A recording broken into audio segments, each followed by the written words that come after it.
दोस्तों, बहुत बहुत स्वागत है मिथुन आईटी चैनल में। मैं मिथुन प्रजापति। आज हम बात करेंगे मॉक टेस्ट 10 के बारे में डिस्कस करेंगे। तो स्टार्ट करते हैं। अगर आप इस चैनल में नए हैं प्लीज़ सब्सक्राइब करें एंड बेल आइकन पर क्लिक करें, जिससे कि आपको न्यू वीडियो की नोटिफिकेशन मिलती रहे। Question number 1, what is the result after education the following code if a is a 10, b equal to 5 and c is a 10। Clear. तो जो वैल्यू दे रखी है ए में क्या दे रखा है 10 एंड बी में क्या दे रखा है 5, सी में क्या दे रखा है 10। तो यहाँ पे जो एक्सप्रेशन दे रखी है, यहाँ पे a greater than b and operator and a less than equal to c. तो इसका आंसर क्या होगा? तो इसमें चेक करेंगे कि ए में क्या है 10, यहाँ पे 10 रखेंगे, बी में क्या है 5, यहाँ पे बी रखेंगे। कंडीशन क्या होगी? कंडीशन इज ट्रू, तो यहाँ पे 1 प्रिंट करेगा एंड ऑपरेटर कंडीशन इज, यहाँ भी कंडीशन ट्रू होगी क्योंकि एंड 10 है और 10। अगर यहाँ पे इक्वल टू साइन नहीं लगा होता तो कंडीशन फॉल्स हो जाती, क्योंकि 10 के बराबर है, यहाँ पे साइन लगा है इक्वल टू का, तो लेस देन इक्वल टू। तो यहाँ पे क्या होगा 10 के बराबर है तो कंडीशन इज ट्रू, तो यहाँ पे 1। एंड ऑपरेटर में क्या होता है, अगर एक कंडीशन ट्रू है, अगर दोनों कंडीशन ट्रू हैं तो कंडीशन ट्रू होती है, अगर एक कंडीशन फॉल्स है, एक कंडीशन ट्रू है तो वो फॉल्स रिटर्न करता है। क्लियर। कंडीशन इज ट्रू हुई तो यहाँ पे a equal to a plus 1। Clear. तो यहाँ पे ए की वैल्यू क्या है 10 प्लस 1, तो यहाँ पे क्या होगा 11, इतना हो जाएगा 11। क्लियर। तो इसी तरह यहाँ पे प्रिंट करेगा 11, फिर इसके बाद सी की वैल्यू क्या दे रखी है 10, तो यहाँ पे आंसर क्या होगा? Answer is b. Clear. 11 and c equal to 10. Next question, which is the valid statement in hash define half x divided by 2.0 hash define, ये तो गलत है। फिर इसके बाद hash define max -5, ये भी गलत है। hash define interest 5 ln 5, ये भी नहीं डिक्लेयर कर सकते, तो answer is A. hash define half x divided by 2.0। Next question, calculate the number of iteration in the following loop. निम्नलिखित लूप में पुनरावृत्तियों की संख्या कितनी गणना करो। तो यहाँ पे कितनी बार लूप चलेगा, तो int x equal to 5, y equal to 10, z equal to 9। यहाँ पे सेमी कॉलन दिए गए हैं, तो यहाँ पे लूप पहली ही बार में, आप लोग एग्जाम में देखते ही क्वेश्चन को टिक कर दिया करें। जैसे ही आप फोर लूप के साथ अगर सेमी कॉलन दिए गए हों,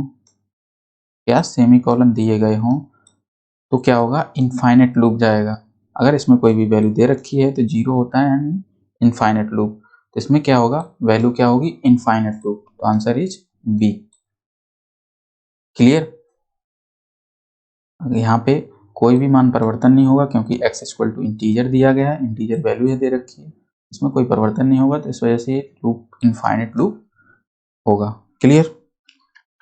next question, directories are translated by the, directory को किसके द्वारा हम ट्रांसलेट करते हैं, तो answer is a, preprocessor के द्वारा डायरेक्टरी को ट्रांसलेट किया जाता है।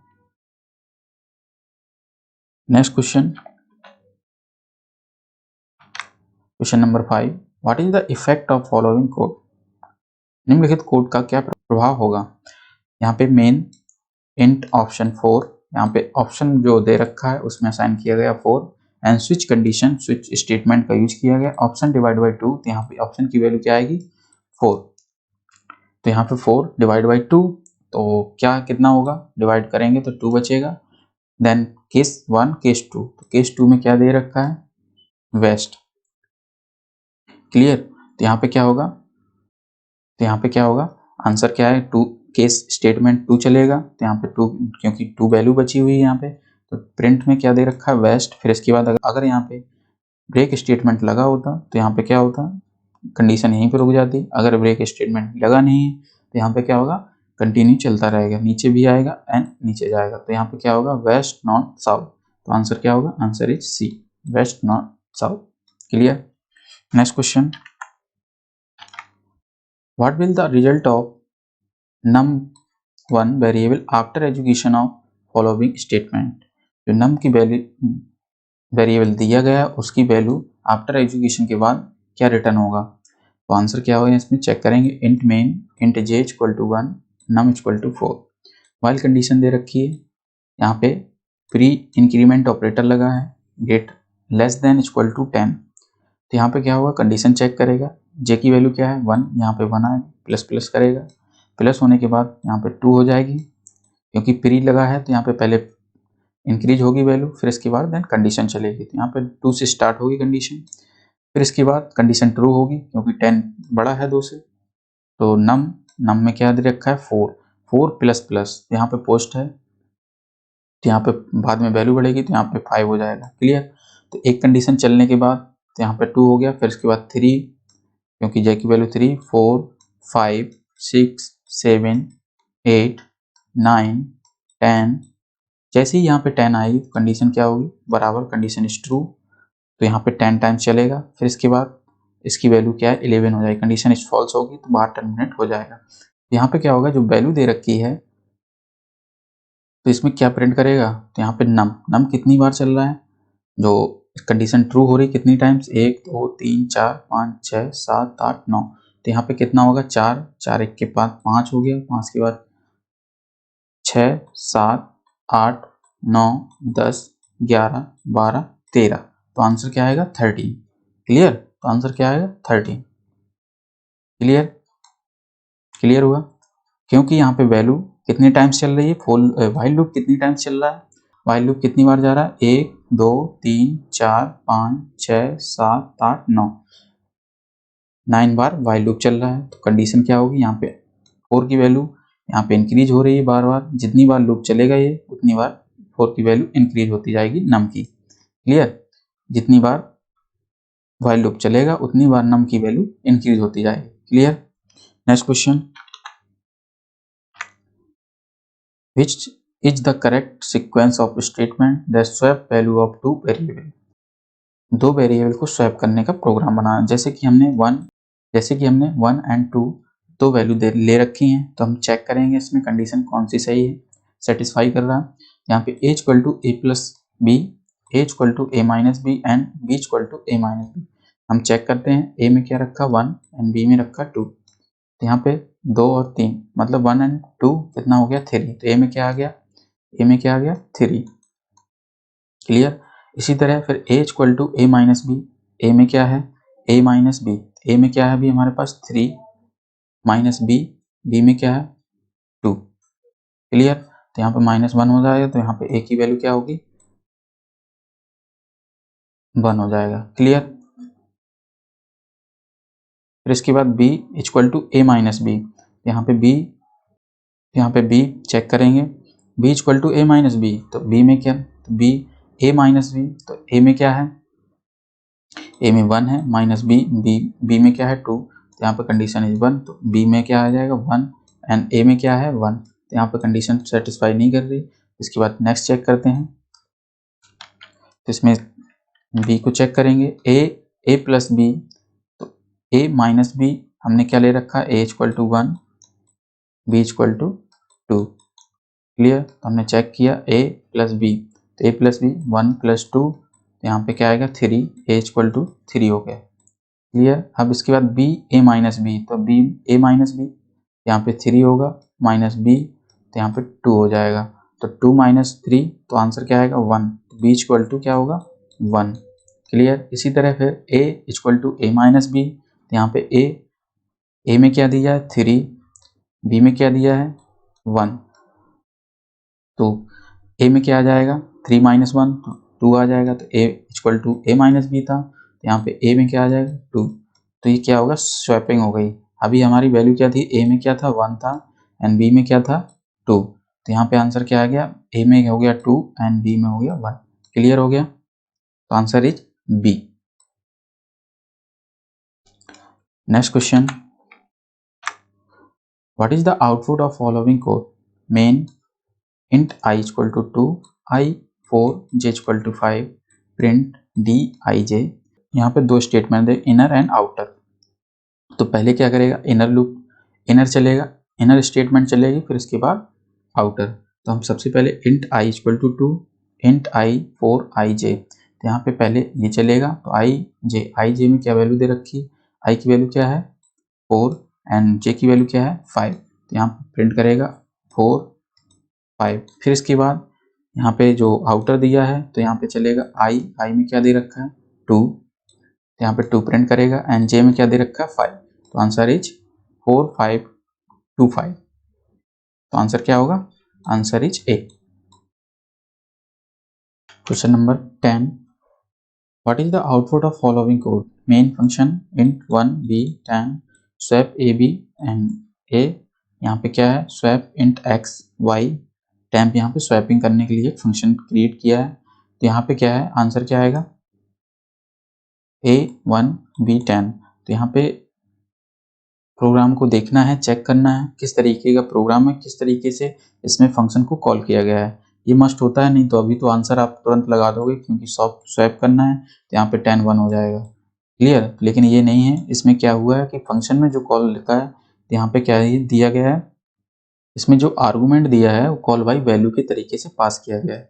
जो यहाँ पे दिया है कॉल बाई वैल्यू के तरीके से पास किया गया है।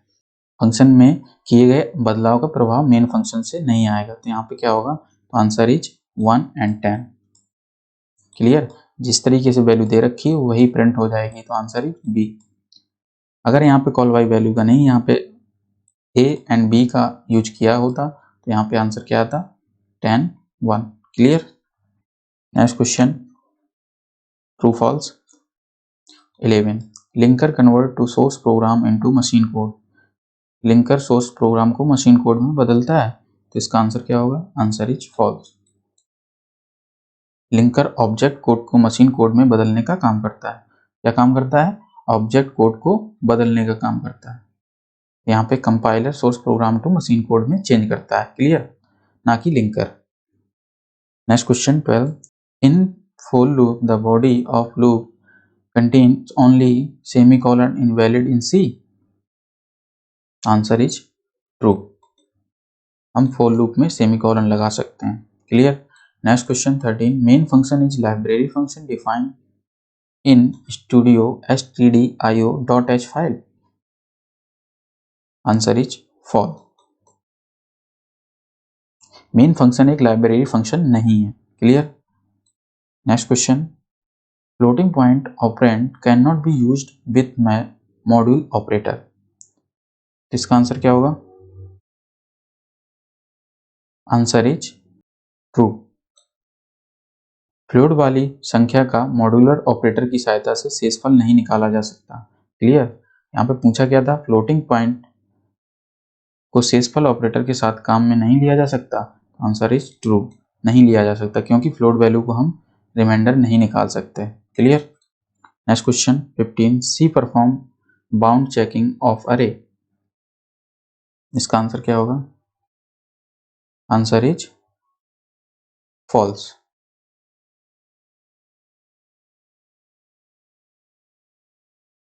सी में एरे की बाउंड या सीमा को चेक नहीं किया जा सकता। Clear.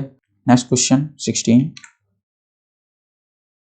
In C every function must have return statement. C में प्रत्येक फंक्शन में रिटर्न स्टेटमेंट होना चाहिए। तो आंसर क्या होगा, आंसर इज फॉल्स। सी भाषा में वाइड रिटर्न टाइप वाले फंक्शन में रिटर्न स्टेटमेंट होना आवश्यक नहीं है। Clear. Next question, scanf function can not input character array with space. Answer is true. Scanf function में स्पेस के साथ करेक्टर एरे को इनपुट लेना संभव नहीं है। Clear. Next question, two pointer variable can not be added और multiplied. Answer is true. दो पॉइंटर वेरिएबल को जोड़ा या गुणा नहीं किया जा सकता। क्लियर। यहाँ पे ऐड या मल्टीप्लिकेशन नहीं किया जा सकता। Question number 19, only one character pointer is sufficient to store string containing 50 characters. केवल एक करेक्टर पॉइंट 50 करेक्टर वाली स्ट्रिंग को स्टोर करने के लिए पर्याप्त है। इसका आंसर क्या होगा, आंसर इज ट्रू। एक करेक्टर पॉइंटर में किसी भी साइज की स्ट्रिंग को स्टोर किया जा सकता है। Clear. Next question 20, return type of fseek function is integer. इसका आंसर क्या होगा? Answer is true. fseek function का रिटर्न टाइप इंटीजर होता है। क्लियर? क्या होता है? इंटीजर होता है fseek फंक्शन का return type. Next question matching करेंगे। To input properly scanf function needs a variable with a operator. ठीक से इनपुट के लिए scanf फंक्शन को एक वेरिएबल के साथ कौन से ऑपरेटर की आवश्यकता होती है? तो आंसर क्या होगा? Answer is O, and operator. क्या होगा? And operator. scanf फंक्शन में ठीक से इनपुट लेने के लिए एंड एड्रेस ऑपरेटर की आवश्यकता पड़ती है। क्लियर? अगर हम एंड ऑपरेटर का यूज नहीं करते यहाँ पे तो क्या करता है? इनपुट नहीं ले सकता वैल्यू को। Clear? Next question, a function call itself is called. एक फंक्शन जो अपने आप को कॉल करता है कहलाता है। तो क्या कहलाता है? एक फंक्शन जो अपने आप को कॉल करता है कहलाता है। इसका आंसर क्या होगा? कौन सा फंक्शन है जो अपने आप को कॉल करता है? Answer is G, recursion function जो अपने आप को कॉल करता है। Next question 23, it is used to jump out of the loop and not the program. इसका प्रयोग लूप के बाहर आने के लिए किया जाता है, ना कि प्रोग्राम से बाहर आने के लिए। तो इसका आंसर क्या होगा? Answer is A, break statement. Loop से बाहर आने के लिए ब्रेक स्टेटमेंट का और प्रोग्राम से बाहर आने के लिए एग्जिट का प्रयोग किया जाता है। Clear? Next question 24, for integer y equal to float 3.98, this process is called. इसका आंसर क्या होगा? Answer is K, type conversion. क्या? Type conversion. Next question 25, number of optional part in for loop. For loop में optional part कितने होते हैं? Answer is B, 3। For loop में 3 part होते हैं, तीनों ही ऑप्शनल पार्ट होते हैं। Clear? Next question 26, number of bytes required by declaration float array. यहाँ पे मिसप्रिंट है, यहाँ पे फ्लोट। तो इसका आंसर क्या होगा? Answer is C, 4 byte. यहाँ पे फ्लोट एक एलिमेंट 4 बाइट लेता है। फ्लोट एरे 1 डिक्लेरेशन को 4 बाइट की आवश्यकता होगी। तो यहाँ पे आंसर क्या होगा? फ्लोट में कितना होता है? जो साइज होता है फ्लोट का 4 बाइट होता है। Clear? Next question 27, data type और ARG in command line argument. Answer क्या होगा? Answer is integer. क्या होगा? Integer L। Answer is L, integer command line argument. तो इसमें क्या होता है? इसमें क्या होता है? Command line argument AVGE argument counter है और इसका डेटा टाइप इंटीजर होता है। क्लियर? क्या होता है? Integer data type. Next question 28, symbol used a new line character. New line character के लिए काम में लिया जाने वाला प्रतीक। आंसर क्या होगा? Answer is N. हम /n का न्यू लाइन के लिए उपयोग करते हैं। Next question 29, total number of loop statement available in C programming language में नंबर ऑफ लूप कितने हैं? आंसर क्या होगा? Answer is 3m। कौन कौन? While loop, for loop, do while loop. Clear? कितने लूप हैं? While loop, for loop and do while loop. Answer is 3। Next question 30, symbol of logical और operator. तो इसका आंसर क्या होगा? लॉजिकल और ऑपरेटर का सिंबल किस तरीके का होता है? तो आंसर इज एफ। ये जो हम और ऑपरेटर का साइन होता है इस तरीके का होता है। तो answer is f. Clear? Next question fill in the blanks देखेंगे। Is unconditional jump statement in C.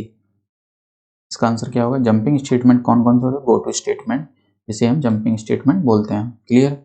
Next question 32, variable is initialize only one at compiler time. इसका आंसर क्या होगा? Answer is J, static. Static एक प्रकार का variable compiler के समय केवल एक बार इनिशियलाइज होता है। Answer is J. Next question 33, two is an example to constant. तो क्या है, टू इज आ, यहाँ पे स्ट्रिंग लगा हुआ है, तो यहाँ पे क्या है, टू एक करेक्टर कॉन्स्टेंट का उदाहरण है। यहाँ पे आंसर क्या होगा, answer is C. Clear. Next question 34, data type of an address that is value of pointer variable is always। एक एड्रेस यानी पॉइंटर वेरिएबल की वैल्यू का डेटा टाइप हमेशा होता है, तो आंसर क्या होगा, answer is G, unsigned int. क्या होता है, unsigned int. Next question 35, loop required a semicolon at the end. जब हम सेमी कॉलन लगाते हैं किसमें, हम किस में यूज करते हैं, जब प्रोग्राम को एंड करना हो सेमी कॉलन किसका यूज करते हैं,